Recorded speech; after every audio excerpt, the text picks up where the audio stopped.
Good morning. Good morning.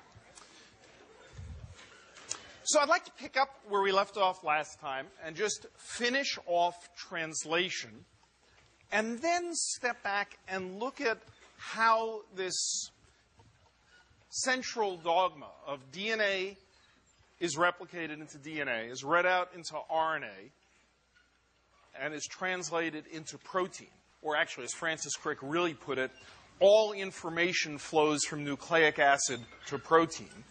How that varies amongst organisms. Because first we're going through it and looking at the absolutely common features, DNA replication, so it's 5' to 3', et cetera, transcription, translation. But in a moment, I'd like to turn to the variations between different kinds of organisms. But let me briefly finish up, if I may, the bit about translation in general so we can look at its variation.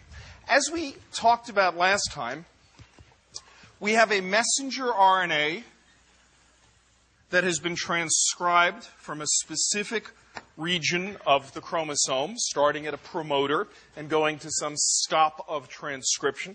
And that messenger RNA will include some particular sequence, and I'll copy one here, AUA, CG, AUG, AAG, AGG, CCC, et cetera, out to a UAG. And this is in the direction 5' to 3'. We'll remember that all nucleic acid polymerization goes 5' to 3'.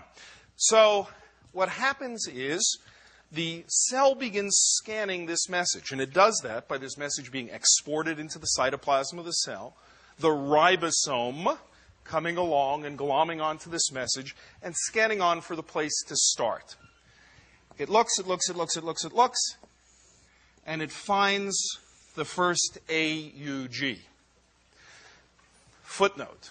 This isn't 100% true.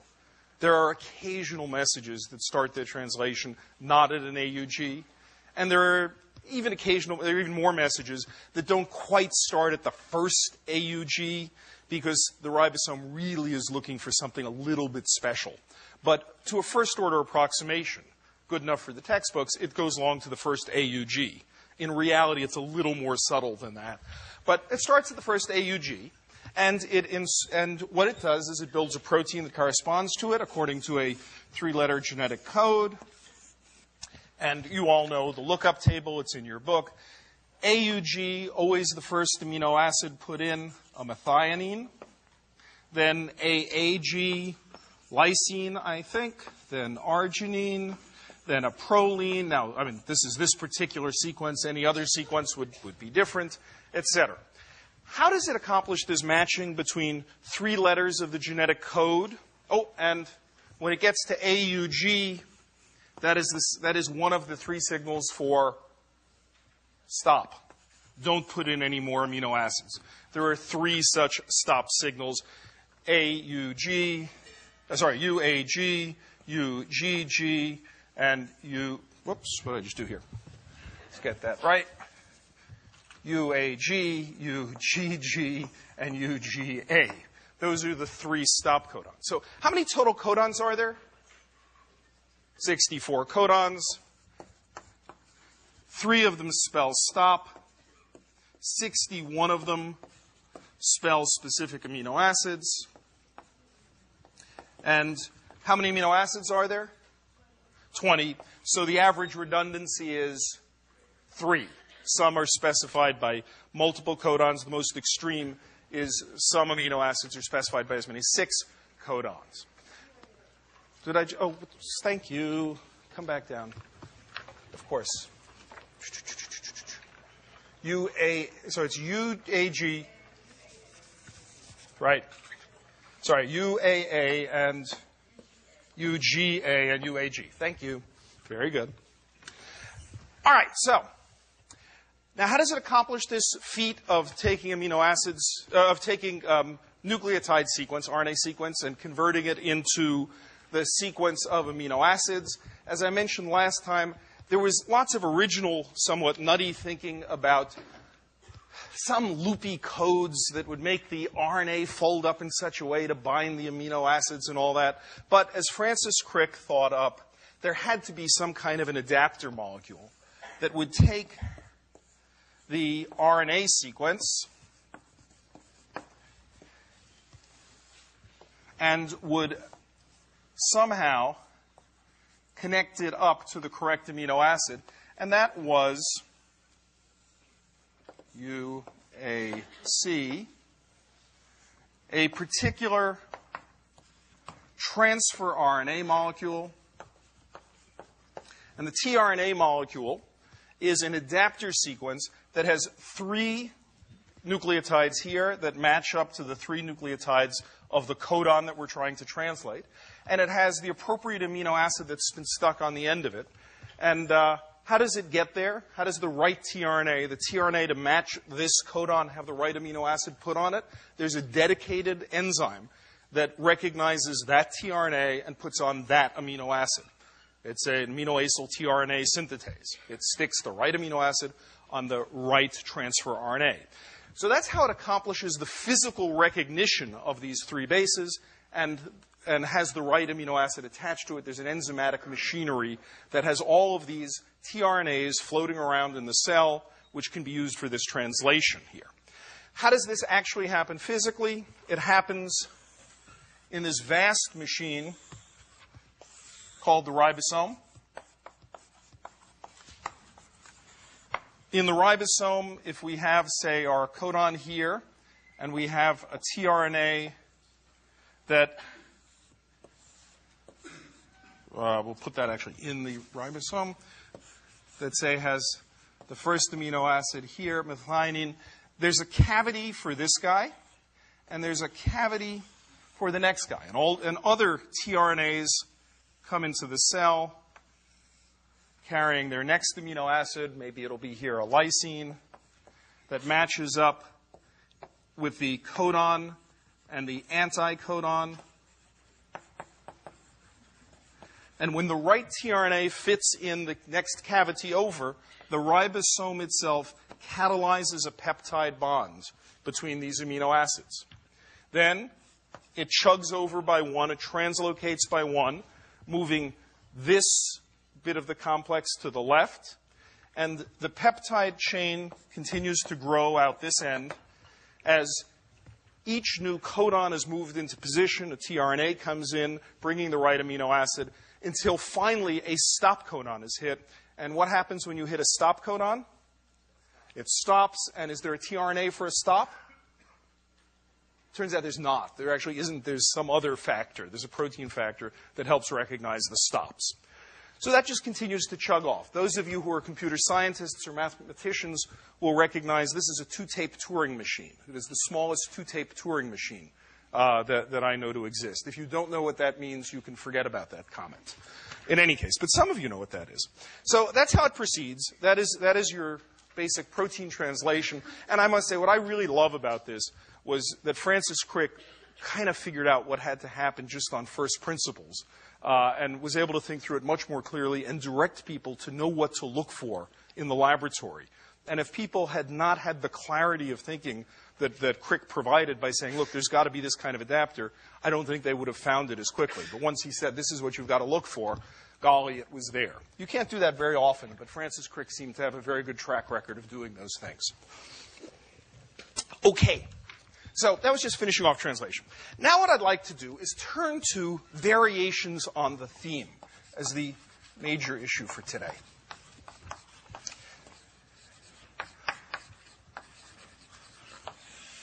How does this central dogma, DNA replicates, is transcribed into RNA, and is translated into protein, vary amongst the different kinds of organisms that we might be interested in? The kinds of organisms we might be interested in: eukaryotes, prokaryotes, viruses. Sample eukaryote, MIT undergraduate. Prokaryote, E. coli. And virus, many possible viruses. The eukaryotes, big nucleated cells, So in here, we're going to have our nucleated cells, DNA living in there. In our prokaryotes, we have no distinct nucleus. The DNA is not in a distinct nucleus, although it's not entirely freely floating around. It tends to be clustered together. In the virus, the nucleic acid resides in some kind of a capsid, some kind of a, could be a protein capsid. There are some of them that have lipid capsids with lipid particles around them, but some kind of a coat around nucleic acid there. Do they all do exactly the same things with regard to DNA replication, RNA transcription, and protein translation? Well, not entirely. So, as a way, in a way, to reinforce what we know about these, let's look at how they differ. DNA replication. Eukaryotes.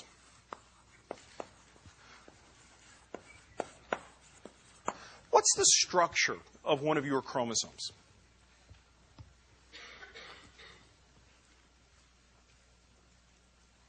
Is it a long line, long linear molecule, or is it a circular molecule? How many of you have linear chromosomes? How many of you have circular chromosomes? I heard there were some people who were saying circular. And how many of you are unsure about your chromosomes?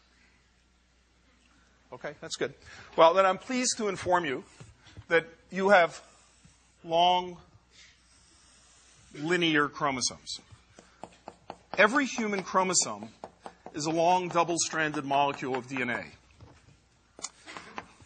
Linear, double-stranded DNA.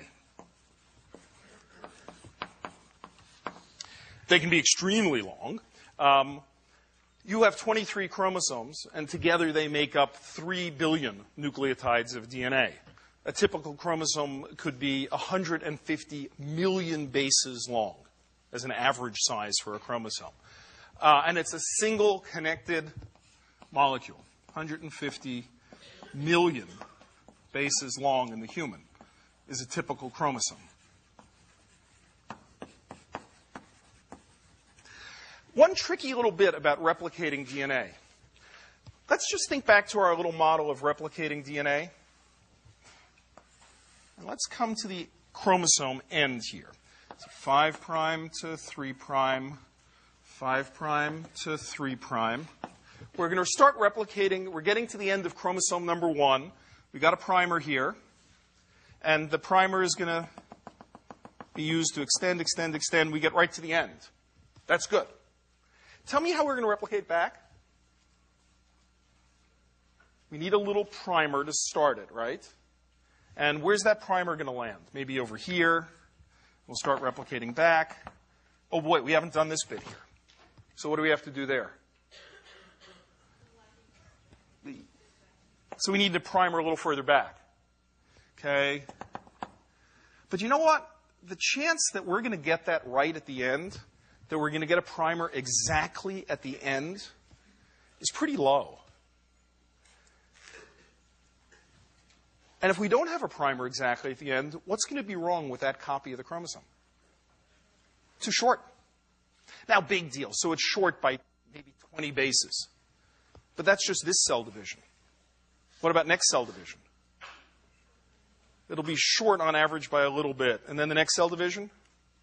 And the next cell division. It's actually pretty tricky to replicate a linear chromosome on the lagging strand unless you can land a primer in exactly the right place, which doesn't happen.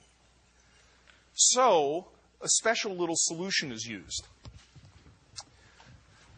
The ends of chromosomes here are called telomeres, telo meaning end. These telomeres have very specific structures. In the human, they repeat, T, T, A, G, G, G, again and again and again at the end of the chromosome. There's a special enzyme that will come along and add some extra telomere to the chromosome. Sorry? Did I say leading strand? It's the, oh, yes, sorry. It's the leading strand. No, this is the lagging strand. This is the leading strand. because it's running along happily, not having to make a primer. The Okazaki fragment should be here. I'll stick by that. We'll debate it later. Anyway, we get the point. But it's lagging because you've got the Okazaki fragments there.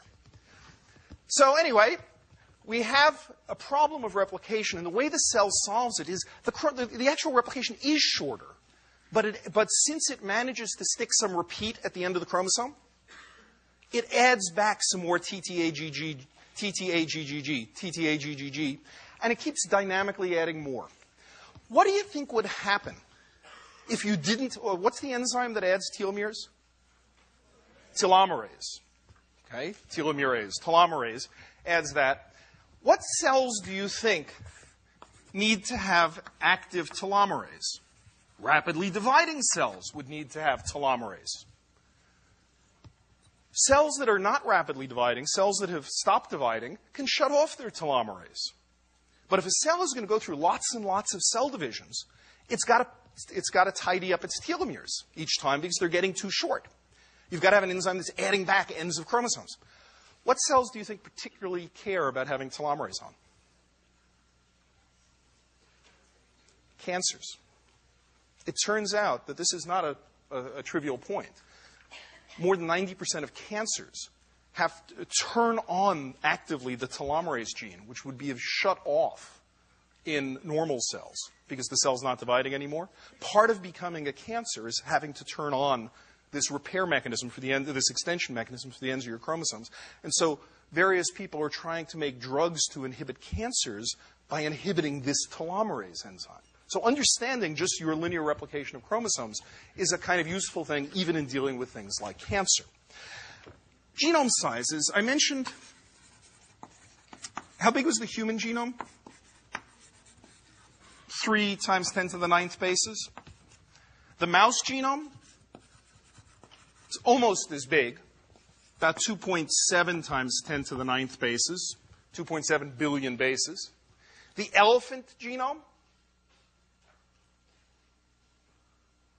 I actually just found this out last week because we just finished sequencing elephant DNA, and I can now tell you I think it's 3.1, and the dog is 2.5 times 10 to the 9th. Anyway, it's about, for most mammals, it's pretty close to 3 billion bases, and there's some fluctuation. Some are a little bigger, some are a little smaller. It doesn't scale with size of the animal, though, because the dog has a smaller genome, for example, than the mouse does.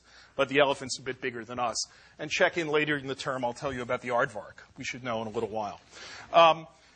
But there are, for example, fruit flies. The fruit fly, it has a genome of 2 times 10 to the 8th.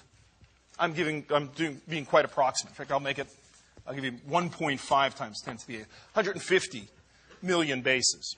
Yeast, by contrast, has a genome of 1.2 times 10 to the 7th.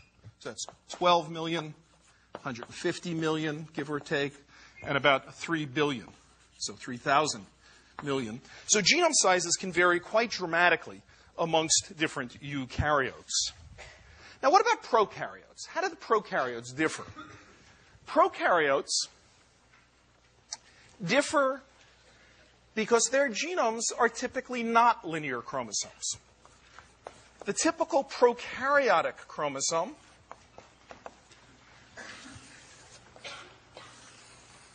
is a double-stranded circle. It's a double-stranded circular DNA. Now, the double-stranded circular DNA doesn't have this problem of telomeres.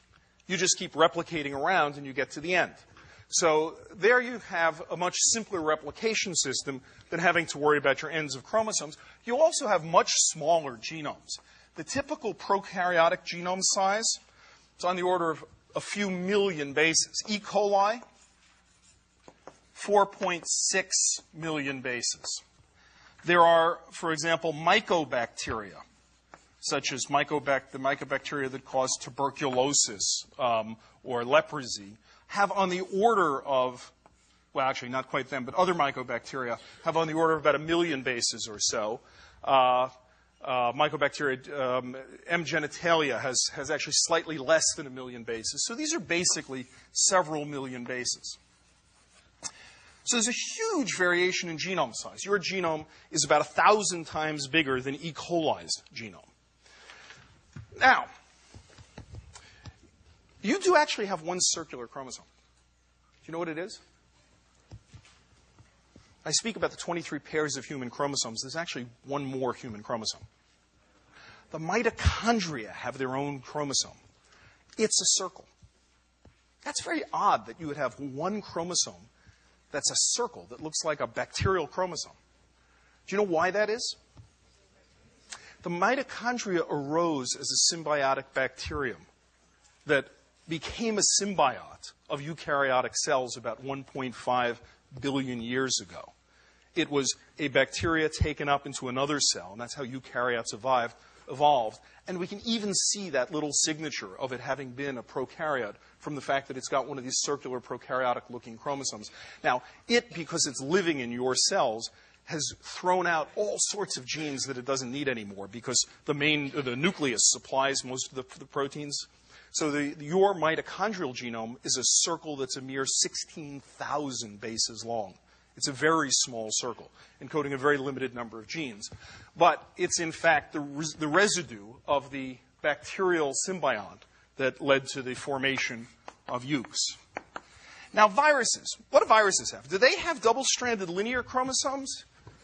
Which is it? Is it double-stranded linear DNA, or is it double-stranded circular DNA? Circular DNA. So who votes for linear? Who votes for circular?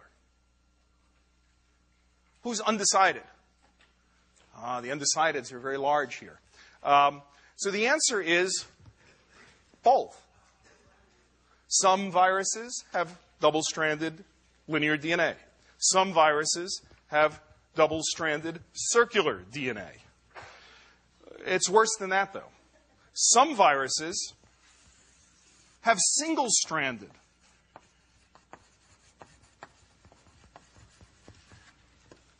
circular DNA. How does that work? Some viruses actually infect the cell, injecting DNA, and it's just single-stranded. As soon as it gets into the cell, however, it's replicated to make a double-stranded DNA, which can then be transcribed, et cetera, et cetera, et cetera. But it travels around as a single-stranded piece of DNA. And it's actually weirder than that. Some viruses, being very small, can experiment with all sorts of things. Some viruses actually consist not of DNA at all, but of RNA. Single-stranded RNA.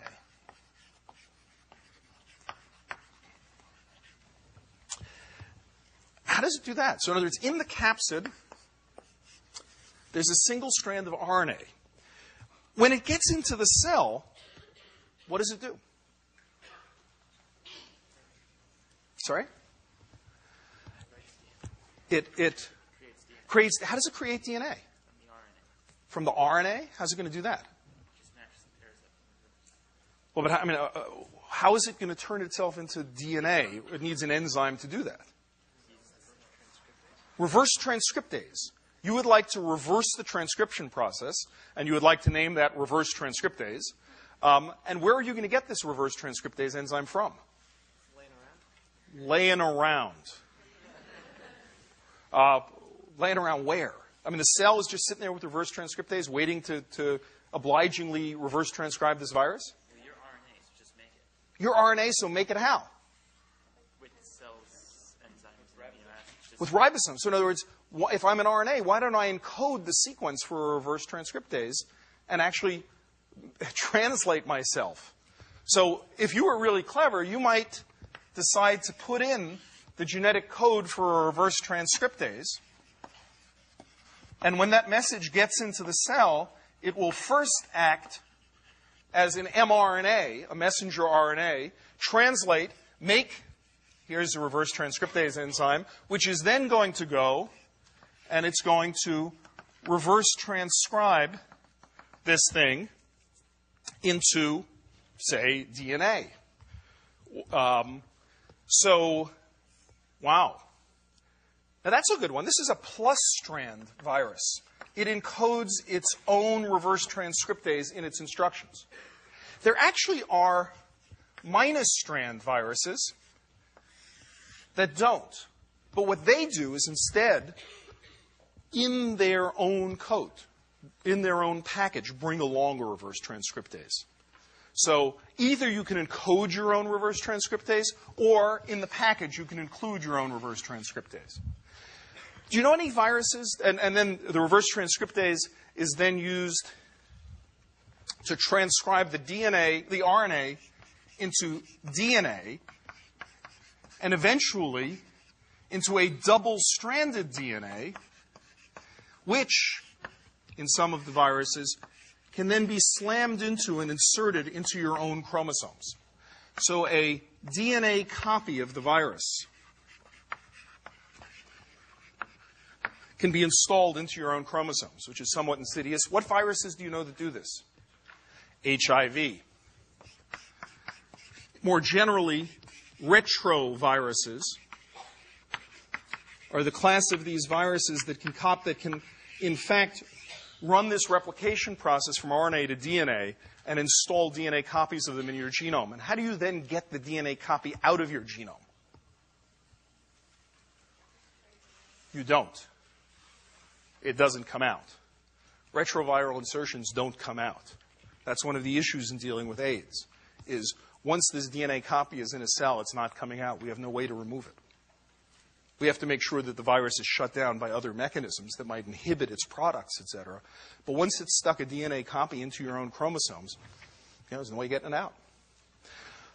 So if we had to try to inhibit the action of the AIDS virus, we might wish to make inhibitors of this aspect of replication, inhibitors of reverse transcription. And of course, as probably many of you know, some of the important AIDS drugs are reverse transcriptase inhibitors. Very important to limiting the replication of the AIDS virus. And there are many other kinds of weirdnesses. Viruses pretty much explore everything you possibly can do. Viruses come up with ways to do. Let's take now the process of transcription. We have replication up there. Let's look at transcription. And this time, let's start with prokaryotes. For the simple aspect of transcribing genes, the prokaryotic genome looks just like the simple model I gave you. There is some kind of a promoter that tells RNA polymerase to come sit down here. RNA polymerase hops on. RNA polymerase begins to copy an RNA. And eventually, it hits a signal that says to terminate transcription.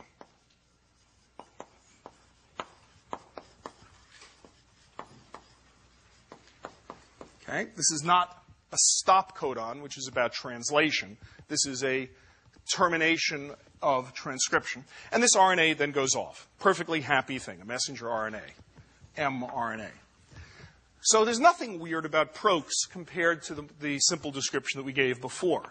But eukaryotes are different. There are some funny things that happen in the eukaryote. Well, first off, it starts the same. There's a promoter. RNA polymerase sits down there. It starts transcribing. It makes an mRNA.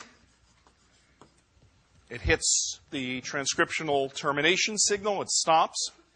And then this RNA gets processed in interesting ways. First thing that happens is 3 modifications happen. The first one is at the 5' end, remember 5' to 3', a funny modification is put on. It's if the message, say, were A, U, C, U, G, G, C, etc., a G triphosphate is put on backwards. It's actually a methyl G triphosphate is put on backwards. So going in the other direction, You have the triphosphate bond there, a methyl G, and the only thing that you should care about that, I don't care if you know the structure, is that there's a funny cap. This thing is called a cap that is put on this message. And that cap is very important to signaling to the cell, this is a messenger RNA to be dealt with in a certain way, to get the ribosome to hop on, to get this thing processed properly, etc. At the other end of the message, a long string of A's is added to messenger RNAs. This long string of A's is called, very sensibly, a poly-A tail.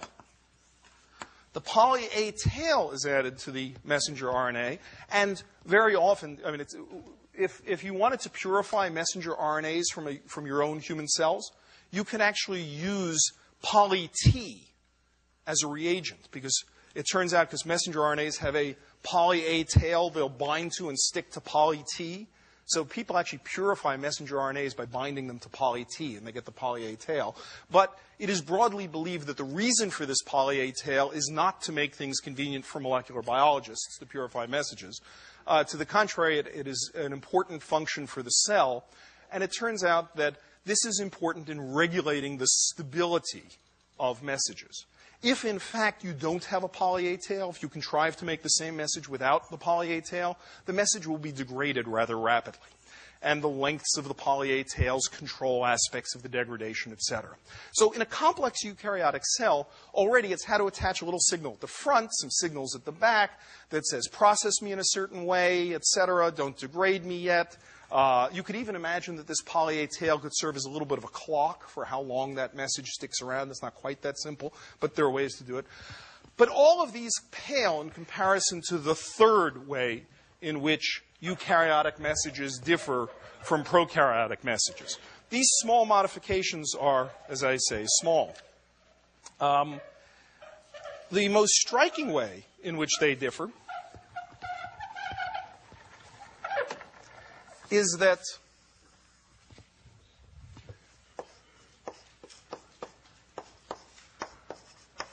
only a small portion, often, of the gene, here's my gene, matters for the protein that is made. So my mRNA gets made. It includes the whole long sequence. And then the cell comes along and splices this message together. So this is the immature RNA. It is processed by clipping out this, clipping out this, clipping out this, clipping out this, and what you get is a splice where the mature message throws this stuff out, splices between here and here, splices here, splices here, splices here, and you get a much shorter mRNA, and this is a mature mRNA. This splicing is a remarkable phenomenon. In fact, it was discovered by Phil Sharp here, for which he won a Nobel Prize. This splicing is a very complex operation. First off, what accomplishes splicing? It should be splicease, right? But it turns out it's not a single enzyme. It's a big body of stuff. So instead, it's the spliceosome. Okay? Everything's either A's or some or something like that. So it turns out it's the spliceosome that does that. It's just wonderful how all those names work out. The spliceosome. The spliceosome comes along and splices. How does the spliceosome know where to do this?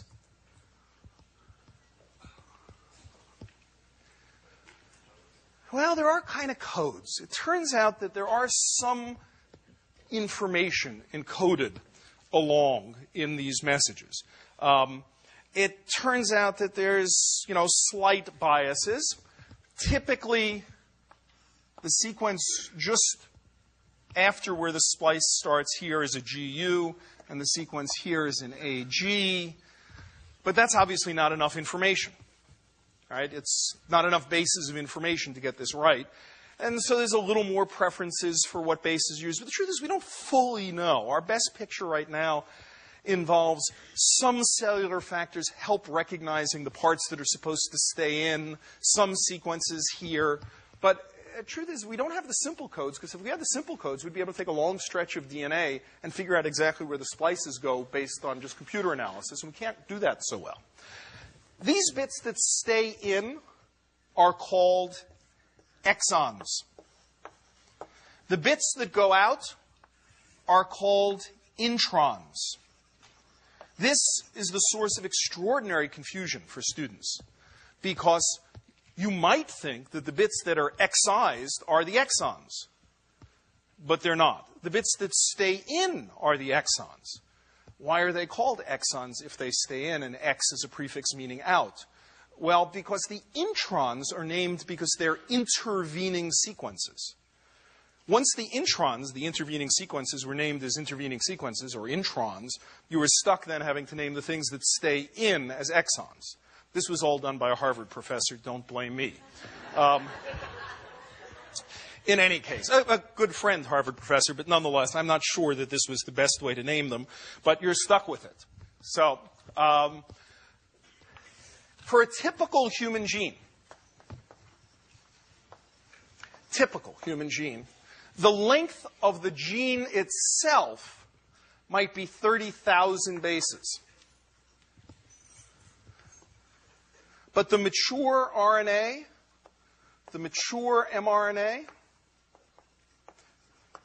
might be 1,500 bases. That's remarkable. Out of 30,000 letters in the initial transcript that is made, the gene start, the promoter, and the transcriptional stop, 30,000 bases away, the cell goes to the trouble of making an RNA of 30,000 bases long, and then it trims it down by throwing out 28,500 of the bases, keeping only 1,500 bases at the end. Now, this may seem profligate, but it ain't nothing compared to some extreme cases. The clotting factor gene, the factor VIII gene, the gene that is mutated in individuals with hemophilia, that gene is 200,000 bases long, and it gets spliced down to a mere 10,000 bases. 190,000 bases are thrown away. But that's nothing compared to Duchenne muscular dystrophy. The Duchenne muscular dystrophy is the all-time winner. That gene makes an immature initial RNA of 2 million bases. RNA polymerase hops on at the promoter, and it gets off at the end of the Boston Marathon here 2 million bases later, having made an RNA of 2 million bases long. Calculate the speed of RNA polymerase, and you'll find out that it's at it for hours. It hops on and it stays on for hours until it gets to the other end.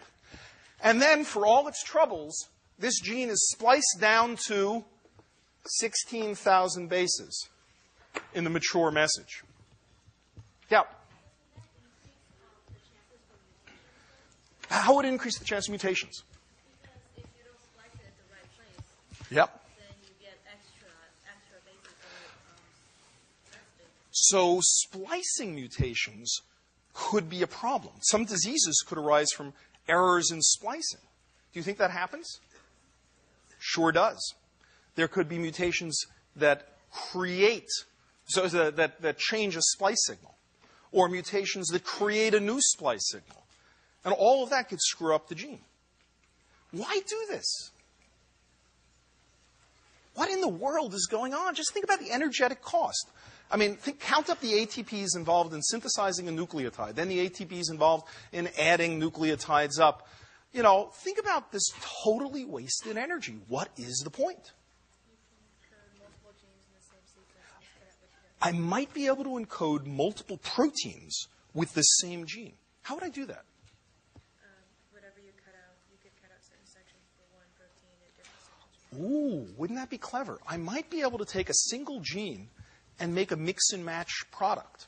It might be, do you mean like one type of cell might splice up that message one way to produce a certain protein, but a different cell type might splice the same gene another way to produce a different protein?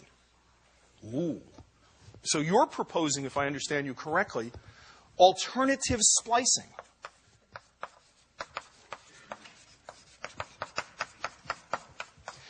Alternative splicing could create multiple proteins, multiple distinct proteins.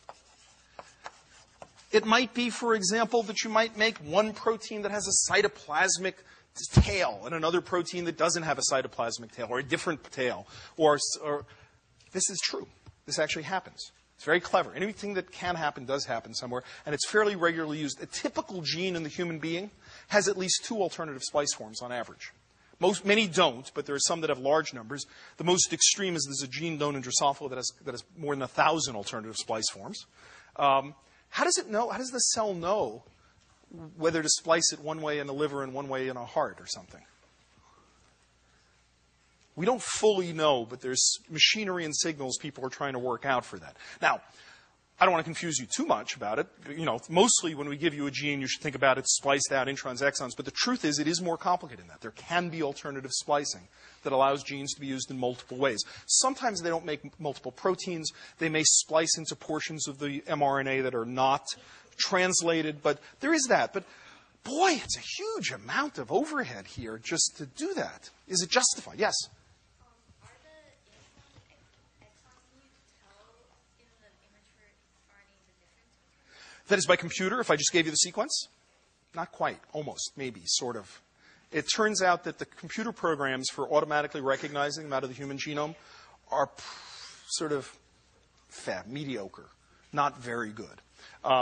We have some idea of the signals, and various people have tried to write better and better algorithms for doing that. But the cell knows what it's doing, and we don't fully know, as evidenced by the fact that we can't write a clean computer program to do it yet. We need to get information from the cell or from evolution or various other things like that. And that's the ultimate test. If we knew what we were talking about, we'd just be able to write a computer program and splice it out. And we don't. There's another reason why people think these big introns and exons, these big introns are helpful. And that is an evolutionary reason. The evolutionary reason is a little bit harder to follow, but let me try it on you. Suppose a random event happens and a chromosome breaks. That happens. And suppose a random breakage sticks one part of a chromosome to some other part of the chromosome. If it lands smack dab in the middle of the coding sequence of a gene, that's bad news. But it turns out that if it lands in the introns of 2 different genes and sticks them together, it could make a new gene that would still work. By having a random break between 2 genes in their introns and slamming them together, you could make a gene that had a bunch of exons from one gene and a bunch of exons from another gene, and this intervening sequence in the middle, and it would get spliced up. Evolution might like that, because it would be a very easy way for evolution to build new genes that had a portion of one protein and a portion of another protein. This kind of mix and match domain swapping could be very useful. And when we look across genomes, we see lots and lots of examples of genes that have a similar first half but different second halves, or have some portion in the middle, a domain that we recognize that we see in multiple proteins. And so, in fact, an argument for why we have all of this intronic DNA, one that's impossible to prove, but is an argument, is that from an evolutionary point of view, this allows a great deal of evolutionary innovation. You have to be careful about that. You say, those organisms that have this extra space are able to mix and match and create more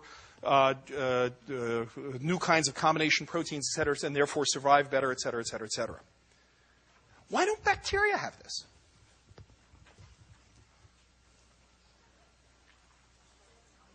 Sorry?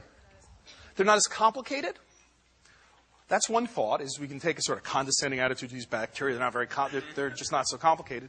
There's another point of view, which is bacteria are far more sophisticated than we are because they're under incredibly rigorous evolutionary selection.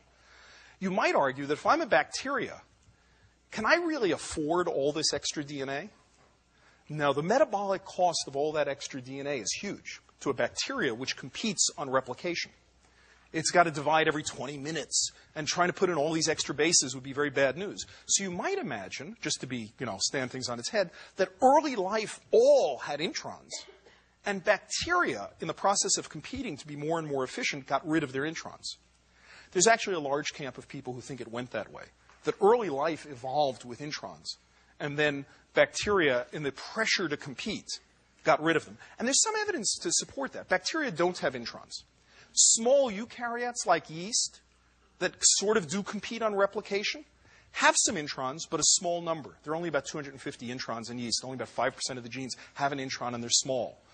Bigger eukaryotes have bigger introns. And the bigger you get, often on average, the bigger the genome sizes are, the more you can tolerate it. And so I actually probably favor this notion that introns were the original state and they've been gotten rid of. And the more pressure you're under to replicate rapidly, the less you can tolerate this interesting and complicated innovation. Anyway, that's another way that things differ. And then finally, viruses can do it either way. Viruses, depending on whether they are prokaryotic viruses or eukaryotic viruses, are able to replicate, are able to either do or don't have splicing. Last topic, translation. Here, eukaryotes are relatively simple. You get a message, you get a gene, you get an mRNA. The mRNA goes to the ribosome. Here's a ribosome. The ribosome goes to the mRNA, actually, and it starts turning out one protein as it chugs along. Prokaryotes differ in an interesting way.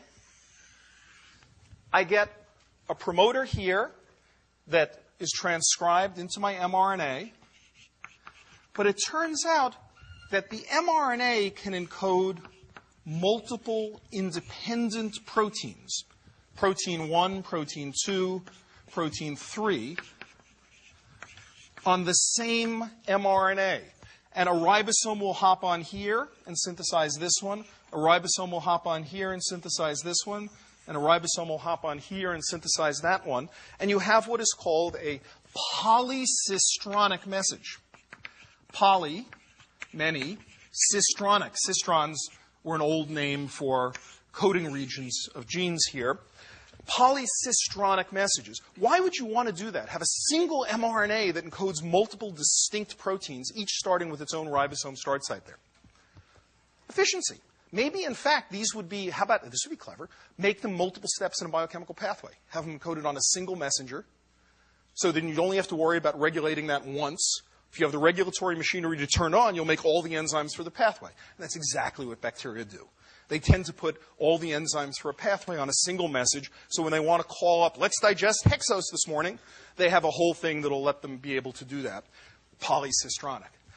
That's because they have small genomes, they're pressed for space, and because of that, they have to slam a lot in to a single unit, and this single unit that has multiple genes encoded in a single message is called an operon, and we'll talk more about that. Last of all, viruses. Viruses have very little room. Their genomes can be tiny. A typical virus might have a genome of 5,000 bases to 10,000 bases to, in some cases, 200,000 bases, but it hasn't got a lot of room. It wants to pack a lot of protein coding information in. And some viruses have come up with the most extraordinary way of doing that. Some viruses have gone to the extreme of having RNAs that get made from them that have a sequence. I'm just going to pick up in the middle of the sequence here. ACU, ACU, ACU, ACU. You might decide to read the sequence like this, that those are the codons, and you'd get a certain protein. But I might also decide to read that sequence CUA, CUA, CUA. And of course, I've just given this in a repeating form because it's easy to denote. I could give you any sequence, and I could read it in this reading frame. I could read it in this reading frame, or I could read it as UAC, UAC, UAC. In other words, there are 3 reading frames that in principle you could translate a protein from.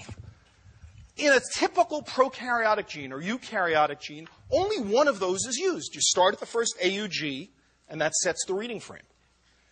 But some viruses are so pressed for space and are so clever and are so efficient that they make messages that have tricks that they actually use 2, or in some cases, all 3 reading frames, which is an extraordinary packing of information density into a simple message.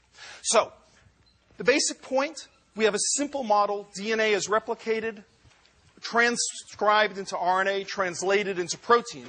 But there are a lot of important variations between eukaryotes, prokaryotes, and viruses, and understanding them can be useful for treating cancer, for treating AIDS, and for treating viral and bacterial infections. Next time.